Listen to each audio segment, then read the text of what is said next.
My fiancée disappeared a week before our wedding. No calls, no answers. So I sold the engagement ring and canceled all the arrangements. Then she showed up sobbing at my workplace. A Matthew, 32, male. Or I was 32 and about to be a married man. Now I'm just 32 with a pile of cancellation invoices. It all started 8 days ago, 1 week before the wedding. Lisa, 29, was supposed to meet me. We had a final meeting at the venue the next day. Last-minute details, seating charts, guest meal counts. She didn't show. At 7 p.m., I texted her. No response. By 8 p.m. I called. Straight to voicemail, which was strange.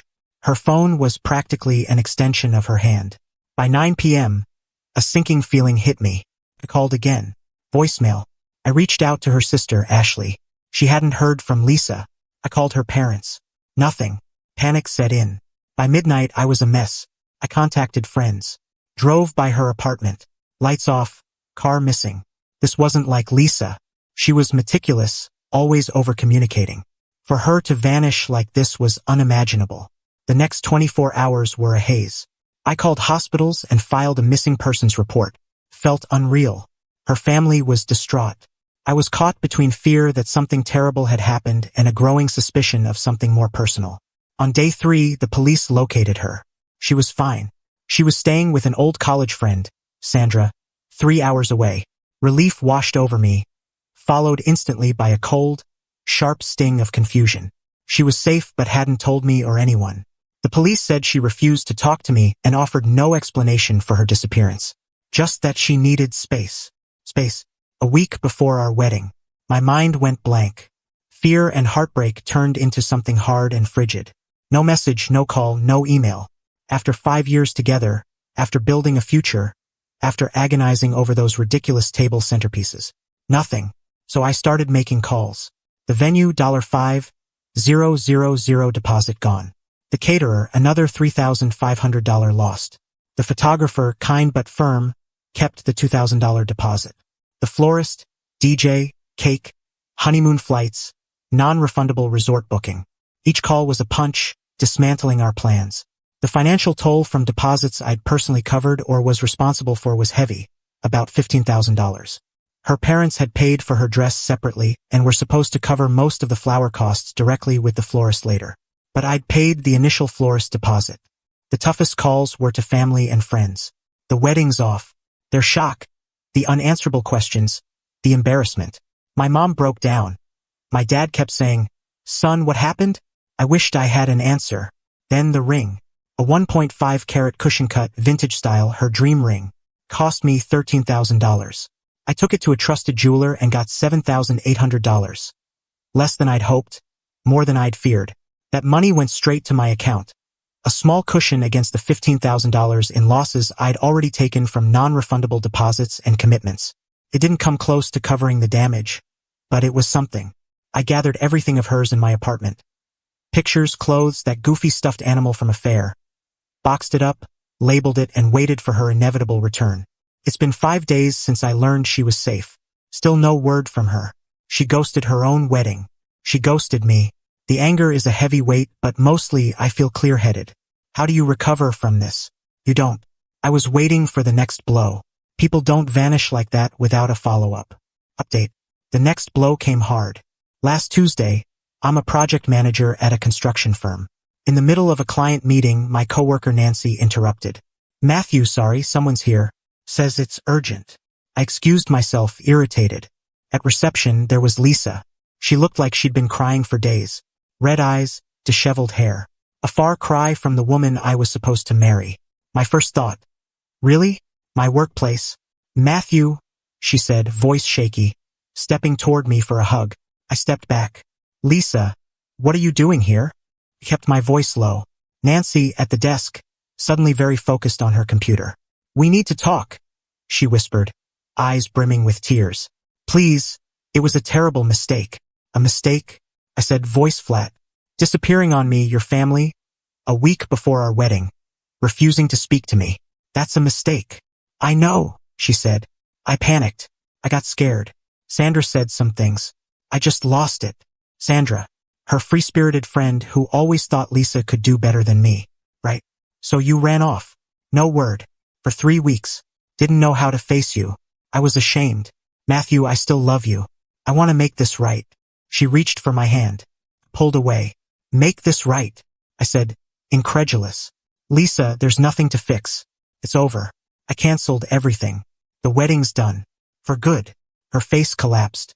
No, you can't mean that. We can reschedule. Tell everyone I had a family crisis. A medical issue. We can fix it. The audacity was staggering. Fix it? Like it was a minor hiccup, not a life-altering betrayal? Lisa, I sold the ring. That stopped her cold. Her jaw dropped. You what? Sold it. I lost over $15,000 in deposits I paid myself. The $7,800 from the ring barely touched it, but it was necessary. You sold my ring? Her voice rose. That was my ring. It was inspired by my grandmother's design. How could you? Now I was angry. Your ring? I paid for it. For a wedding you abandoned. A symbol of a promise you broke. Inspiration doesn't make it yours when I paid for it. But the money? She stammered. What about it? I said, calm but firm. It went toward the venue, caterer, honeymoon losses. Consequences of your choices, and I'm still out of pocket. She stared, stunned. You have to give me that money. It's partly mine. We were getting married. Were. Past tense. No. I don't owe you anything except protecting myself from more damage. My boss, Mr. Donaldson, a no-nonsense but fair man, appeared, drawn by her raised voice. He glanced at Lisa, then at me, eyebrow raised. Everything okay, Matthew? Personal matter, Mr. Donaldson. Being handled, I said, giving Lisa a look to leave. She turned to him. He sold my engagement ring. Cancelled our wedding without discussing it with me. She wailed. Mr. Donaldson looked uneasy.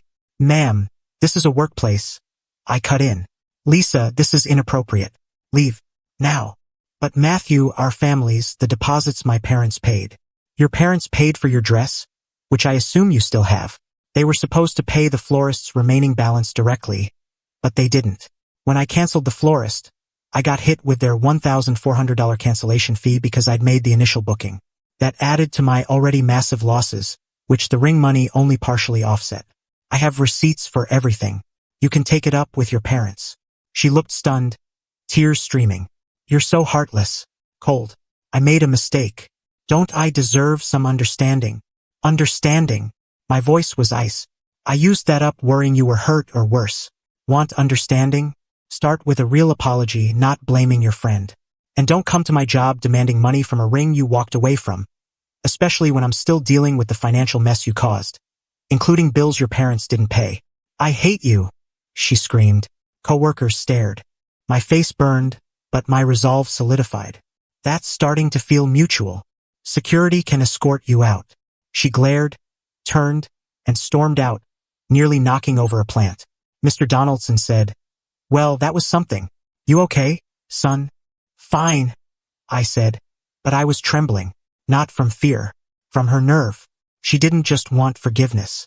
She wanted a reset button with me covering the cost. Later, her mother, Margaret, called. Oh great. Update Margaret. Lisa's mom. Always obsessed with appearances. Polite but critical. Her call came hours after Lisa's workplace outburst. Matthew, dear, she began, her voice dripping with fake warmth. Lisa's devastated. I can imagine, I said dryly. Yelling at someone's workplace must be exhausting. A sharp breath. No need for sarcasm. The poor girl made a mistake. A serious one, yes. Her father and I are terribly disappointed. But she sees her error now. She wants to fix things. Her fixing things means demanding I restart a canceled wedding and hand over money from a ring I sold to offset her mess. A mess that's cost me thousands. That's not fixing, Margaret. That's fantasy. She was upset about the ring, of course, Margaret said, brushing it off. It meant something to her. The design. A design she chose from a jeweler's catalog. Its meaning was in the commitment she threw away. Matthew, Margaret's tone hardened. This isn't just about emotions. There are financial matters. We paid for her costly dress, and we gave you two a generous $5,000 gift for your honeymoon. Since you canceled the wedding, that's on you. I nearly laughed. Hold on, Margaret. The wedding's off because Lisa disappeared, leaving me with emotional and financial wreckage. I canceled because the bride was gone. Your $5,000 gift went into our shared wedding fund, clearly allocated to the non-refundable Maldives resort Lisa wanted. I have bank records and confirmations. Want copies? Silence. Then, it's wrong for you to keep that money. Wrong. I was irritated now. What's wrong is your daughter vanishing, leaving me with the fallout. That $5,000 covered part of the lost honeymoon. I ate the rest plus all my other deposits. The ring money only softened my losses. It didn't make me whole. Itemizing? She asked when I mentioned my next step. You and Christopher were supposed to pay the florist's $2,800 balance directly. Remember? You didn't. When I canceled the contract because the wedding was off, I got stuck with a 50% cancellation fee $1 for 100 since I'd paid the initial deposit. That added to my already huge losses from this disaster. I covered it on top of everything else. Outrageous. You're trying to scam us. No, Margaret, I said, voice steady but sharp. I'm stating facts. Lisa's actions caused these costs. The ring money only cushioned my direct losses. Your $5,000 went to the honeymoon we didn't take. And I had to cover the florist cancellation fee because you and Christopher didn't pay your share before Lisa vanished. There's no profit here. Just a huge headache and a broken engagement that's cost me dearly. Lisa said you're cruel, she snapped. She's right. After all she's been through. All she's been through, Margaret? What about me? Our families, friends, the worry, canceled plans, humiliation? She got scared. Young women do foolish things. She's 29, Margaret, not a teenager. Responsible people communicate, own their actions. The conversation dragged on. Unreal entitlement. She genuinely believed Lisa's regret erased all consequences, or that I should bear them. She even suggested I apologize to Lisa for selling her ring and not being supportive during her workplace outburst. Enough. Margaret, I'm done. I'm sending you, Christopher, and Lisa a detailed breakdown of all wedding-related expenses I managed or was left responsible for. It'll list payments I made, deposits I lost, and costs I covered when others didn't, like your florist bill. It'll show no one's profiting, especially me, and highlight the $1,400 florist fee I paid on your behalf. Reimburse me for it or don't, your call. But any more demands or harassment, and I'll have a lawyer send a cease and desist letter. Clear? Silence. Then, clipped. You wouldn't dare. Test me. I hung up, hands shaking. Not pleasant, but the anger felt clean. They thought they could pressure me into paying for Lisa's colossal mistake. The next day I did it. A detailed spreadsheet. Every vendor for shared costs. Every deposit I paid. Dates. Scanned invoices. Highlighted the florist cancellation fee I covered. Attached proof of the ring sale and how it only partially offset my losses. 3 copies. Sent via registered mail with return receipt. 1 for Lisa. 1 for her parents. Then the chaos. Lisa wasn't just staying with Sandra.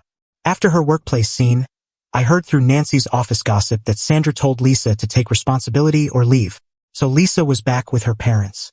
My spreadsheet arrived during their reunion. A text from Ashley, Lisa's sister, came days later. Matthew, Mom and Dad got your papers. So did Lisa. It's chaos here. Just wanted to say I'm sorry. You didn't deserve this. I replied, thanks, Ashley. Means a lot. The revenge wasn't cruel. It was clarity. Consequences. They wanted to twist the narrative, paint me as the villain. The spreadsheet was my truth, backed by facts. I heard Lisa tried telling mutual friends I got cold feet, was too controlling. She had to escape. After her workplace meltdown, bold.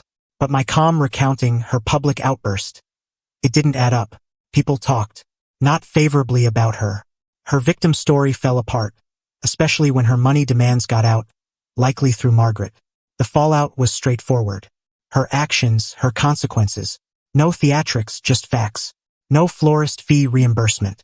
Didn't expect it, but they know. And they know their demands are groundless because my records show I was left covering their share too. A small win. Update. Time's passed. Life, frustratingly, moves on. After sending that financial truth bomb, the initial storm, per Ashley, faded to quiet. Glorious, peaceful quiet. No more calls from Margaret. No dramatic, manipulative visits from Lisa. No stern emails from Christopher, her dad, who I always thought was quietly perplexed by his family. I didn't get the $1,400 for the florist fee her parents owed. Knew I wouldn't. Getting money from a self-entitled Margaret? Like teaching a fish to climb. The point was made. My spreadsheet laid out my full financial burden. including their unpaid share. A gem from Ashley came about a month ago. We'd stayed in occasional, careful contact. Matthew, you won't believe this. Or maybe you will. Lisa tried to get Mom and Dad to fund a healing retreat for her trauma from the wedding cancellation. Cost $3,000. I replied, "Did they?" Dad said no, straight up. Told her to start healing by getting a job and paying back what they lost on her dress alterations and other things they paid for directly. Stuff not even on your list of shared costs you covered. Mom's giving Dad the silent treatment.